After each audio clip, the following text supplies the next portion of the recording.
अंजना ओम कश्यप। मोदी सरकार में आज बड़ा दिन, क्योंकि ड्रीम टीम बनाने की फिराक में न जाने कितने मंत्रियों पर गाज गिर रही है एक के बाद एक, तो दूसरी तरफ खुशियों का अंबार कई ऐसे सांसदों के लिए जिनका नाम हम आपको पहले से बता रहे थे। लेकिन सबसे बड़ी खबर, स्वास्थ्य मंत्री डॉक्टर हर्षवर्धन और शिक्षा मंत्री पोखरियाल दोनों का इस्तीफा। रतनलाल कटारिया, देवश्री चौधरी का भी इस्तीफा, बाबुल सुप्रियो का भी इस्तीफा, संतोष गंगवार का भी, सदानंद गौड़ा का भी इस्तीफा।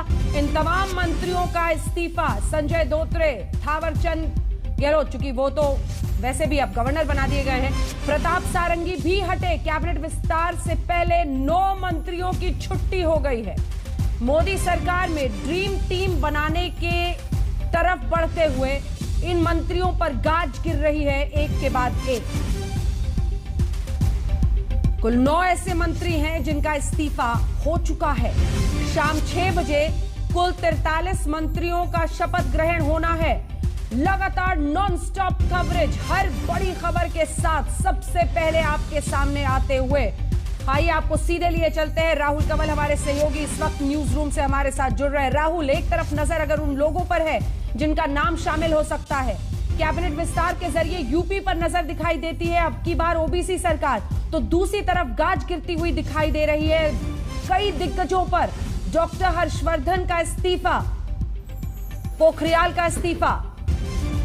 राहुल, अब तक की सबसे बड़ी खबर इस कैबिनेट रिशफल से यह है कि स्वास्थ्य मंत्री डॉक्टर हर्षवर्धन ने अपना इस्तीफा दिया है और इस घोषणा के साथ सरकार कहीं ना कहीं ये मान रही है कि कोरोना वायरस से निपटने में सरकार की जो रणनीति थी वो कहीं ना कहीं कारगर साबित नहीं हुई और लोगों में रोष है, गुस्सा भी, नाराज़गी भी, जो कि लाजमी भी है क्योंकि करीब 1.5 साल से लगातार चला आ रहा है और कई बार सरकार की थोड़ी थोड़ी गलतियां भी रही और हर्षवर्धन जी के खुद के बयान भी रहे।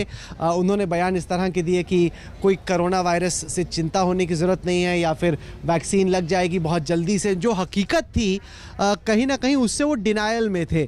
बहुत बड़ा गैप था वास्तविकता से और वो जो बयान दे रहे थे उससे, और किसी ना किसी पर तो गाज गिरनी ही थी क्योंकि काफ़ी नाराज़गी थी जिस तरह से उन्होंने खुद हैंडल किया, उनके सोशल मीडिया के पोस्ट। और लोग, एक तो प्रधानमंत्री भी ये मानते हैं कि ये 100 साल में सबसे बड़ी आपदा है, इस वजह से जो भी होता ऐसी परिस्थिति में उसके लिए मुश्किल ही होता इस आपदा से निपट पाना। लेकिन हर्षवर्धन जी ने जिस तरीके से सिचुएशन को मैनेज किया, जिस तरह से उन्होंने जनता से कम्युनिकेट किया, जिस तरह से उन्होंने हेल्थ मिनिस्ट्री चलाई, उससे कहीं ना कहीं प्रधानमंत्री संतुष्ट नहीं थे और उन्हें लगा कि और उनको कारगर तरीके से स्वास्थ्य मंत्रालय को चलाना है। और इस वजह से अब तक जितनी भी घोषणाएं हुई हैं उनमें कहीं ना कहीं सबसे बड़ी तो सुर्खी यही है अंजना कि स्वास्थ्य मंत्री हर्षवर्धन ने अपना इस्तीफा दिया।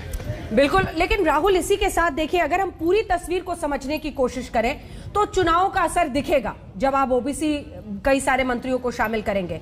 लेकिन यह बोला जाएगा, क्योंकि ऐसा अभी से ही सोशल मीडिया पर शुरू हो गया है, कि क्या सरकार ने मान लिया कि उन्होंने कोविड की सिचुएशन को दूसरी वेव में पूरी तरह से मैनेज करने में वो नाकाम रहे और इसी वजह से अब गाज गिराई जा रही है तो डॉक्टर हर्षवर्धन पर यह सवाल उठेगा।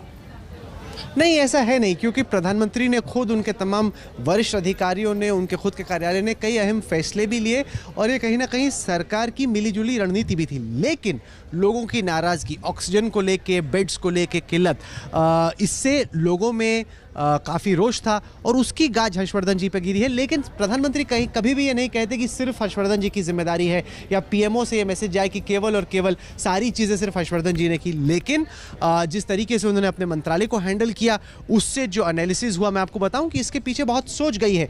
प्रधानमंत्री कार्यालय में हर मंत्री के परफॉर्मेंस, उसके कामकाज के तरीके, उसके प्रचार के तरीके, उसके सोशल मीडिया पे प्रेजेंस, किस तरीके से उन्होंने कम्युनिकेट किया, इन सब का आंकलन हुआ है।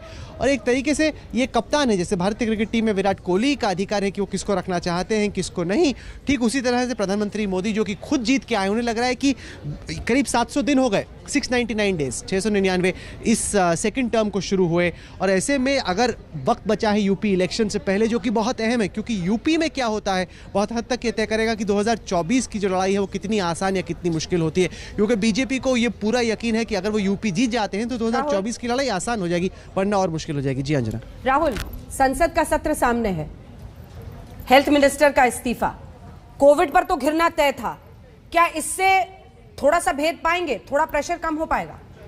लाजमी भी है कि एक तरीके से सरकार कह रही है कि जो गुस्सा है वो डायरेक्ट हो गया हर्षवर्धन जी की तरफ। हाँ, कि हम भी मान रहे हैं कि हमसे कुछ कमियां रही, जिस तरीके से हमने प्लानिंग की, खास तौर से जब डेटा आना शुरू हुआ फरवरी के महीने से कि आर रेट यानी कि रिप्रोडक्शन रेट की कोविड कितनी तेज़ी से फैल रहा है, वो बहुत बढ़ रहा था। उस वक्त पर सरकार को और एक्शन लेना चाहिए था, लॉकडाउन को पहले लगाना चाहिए था, लोगों में और इन्फॉर्मेशन देनी चाहिए थी ताकि लोग सचेत रहें, बजाय इसके कि हर्षवर्धन जी ने उस वक्त पे जताया कि समस्या हमने पीछे छोड़ दी है या हम जीत चुके हैं या आगे बढ़ चुके हैं, जिससे लोगों में ये भावना आई कि क्या पता कोरोना खत्म हो गया और इससे बहुत नुकसान हुआ। तो थोड़ा तो संसद के मानसून सत्र से पहले अगर हर्षवर्धन जी स्वास्थ्य मंत्री के तौर पर अपना इस्तीफा दे देते हैं तो सरकार को लगता है कि ठीक है, हमने भी माना, इसी वजह से हमने इस्तीफा लिया, अगर सब कुछ ठीक ठीक होता तो उनके इस्तीफे की जरूरत ही नहीं पड़ती है। जनाब बिल्कुल, बाबुल सुप्रिया का भी इस्तीफा हुआ है। ऐसे लोग जो बंगाल के चुनाव में काम आए लेकिन इनाम उनसे अब छीन लिया गया है। नहीं, पर कहाँ काम आया? अगर आप बीजेपी की नज़र से देखें तो बंगाल में तमाम जो कोशिश की प्रधानमंत्री ने खुद, गृह मंत्री अमित शाह ने और बीजेपी की पूरी टीम ने, आखिरकार तो वो अंजाम तक नहीं पहुंच पाए। ममता बनर्जी की बड़ी जीत हुई, तो कहीं ना कहीं ये भी एहसास कि जो एफर्ट किया गया ज़मीन पर और मंत्रालय में वो पर्याप्त नहीं था। इसी वजह से हर्षवर्धन जी का, इसी वजह से न केवल हर्षवर्धन जी का बल्कि बाबुल सुप्रिया का भी इस्तीफा हुआ, क्योंकि अगर उनके काम से प्रधानमंत्री खुश होते तो ये करना नहीं पड़ता। लेकिन मैं बताऊं कि प्रधानमंत्री ने जो अपने कार्यालय में लोगों को बताया, जो अपने बाकी मंत्रियों से बातचीत की, कई मंत्रियों को बुलाया गया, गडकरी जी को बुलाया गया, अमित शाह को बुलाया गया, नड्डा जी को बुलाया गया, लंबी लंबी बातचीत हुई। उसमें प्रधानमंत्री ने यह मैसेज दिया कि उनको लग रहा था कि टीम में कुछ सदस्य ऐसे हैं जो उस जोश के साथ, उस ऊर्जा के साथ काम में नहीं लगे हुए जिसकी प्रधानमंत्री को उम्मीद थी, क्योंकि वो जिस एनर्जी के साथ खुद काम में लगे हुए थे, वो चाहते थे कि उनकी पूरी टीम भी उसी एनर्जी के साथ काम में लगे। और उन्हें लग रहा था कि कुछ उनकी ढीली विकेट है जो कि उस एनर्जी से बैटिंग नहीं कर रहे। वो चाहते हैं कि मिड कोर्स से करेक्शन किया जाए ताकि 2022 के यूपी इलेक्शन और 2024 से पहले वो अपनी टीम को री एनर्जाइज कर पाए। इसी के साथ लगता है कि जो बहुत ही की मिनिस्ट्रीज होंगी उनमें वो चाहेंगे कि ऐसे काबिल लोगों को बिठाया जाए जिसके जरिए ज्यादा प्रोफेशनल परफॉर्मेंस देखने को मिले। इस तरह का भी एक उद्देश्य दिखता है।